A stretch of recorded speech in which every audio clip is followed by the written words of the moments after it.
Well, you can call it a win for police here in North Texas. A man managed to track down his wife's stolen car and actually help lead police to an apparent chop shop. The I-Team, as we've been showing you, has been tracking the auto theft crisis for more than a year now. We've got Ginger Allen laying out the very rare outcome for one family.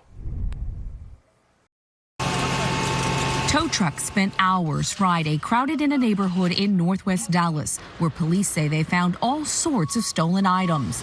Jet skis, car parts, several engines, and plenty of cars, all with the help of this man. We were one of the lucky ones. While he did not want to share his name, he was willing to share his story. My wife's Super Sport was stolen Tuesday night from DeSoto, and thank God we had a tracker. He says they watched online as the car moved from location to location last week before making its way to a house on Mayall Avenue, a dead-end street between Love Field and Parkland Hospital.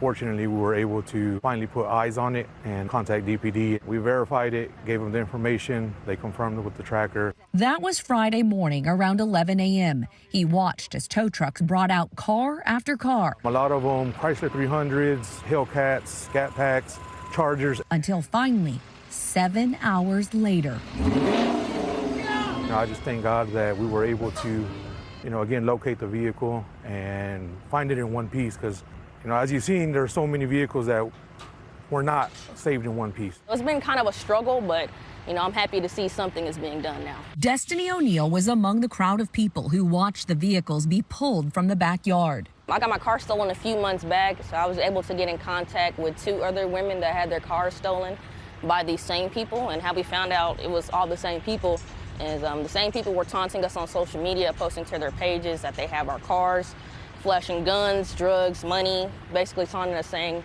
hey, come get your car, we have your car, like, haha, what are you gonna do about it? O'Neill says once word of the bust began to spread, she came to see if her vehicle was among those found. My car wasn't found here, but I'm very happy to have made someone else's day, even if it didn't make mine. There is also good news for DPD, which has struggled with rising auto theft reports over the last several years. That trend appears to be slowing down. According to the department's crime dashboard, auto theft reports are down 10% this year compared to the first half of last year. It's great work of our auto theft. It's dismantling of chop shops. It's good police work. Kristen Lauman is a spokesperson for DPD. She says the new way to report auto thefts is also helping reduce this crime. In December, DPD began letting car owners talk to police using a video chat similar to Zoom instead of waiting for an officer to show up. It's decreased response times.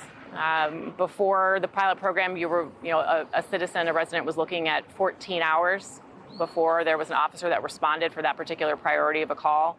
At this point now, it's down to 3 hours. Lauman says getting reports in earlier means getting them into the system faster so officers can respond sooner. That also hopefully will improve the likelihood that a car can be recognized as stolen and recovered for the person as well. Thankfully, that's how it happened for a few lucky owners last week. It's hard because you work so hard to, have something nice, and just in an instant like that, it's taken from you. I mean, yes, we have insurance and everything, but you just feel violated with someone just coming and taking your property like that.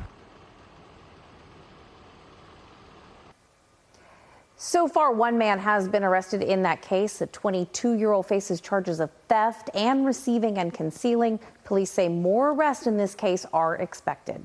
So, Ginger, you've done so many stories about this, and we know this is a major issue for our area. I want to go back to DPD's video chat system, because if someone's car is stolen, how do they access the system? How does it benefit them? It's very simple, Nicole. You still call 911, but instead of waiting for that officer to come to you, which can take a lot of time for non-priority calls, as we've found, you are sent straight to that officer on that video conference system we talked about, who takes that report immediately. So DPD tells us what used to be this 12-hour process or more to take your information and then enter it into that national crime database can now be down to, at times, less than an hour. Remarkable. Yeah, a game changer, honestly, especially if you want to get your car back faster. They can get on the case faster.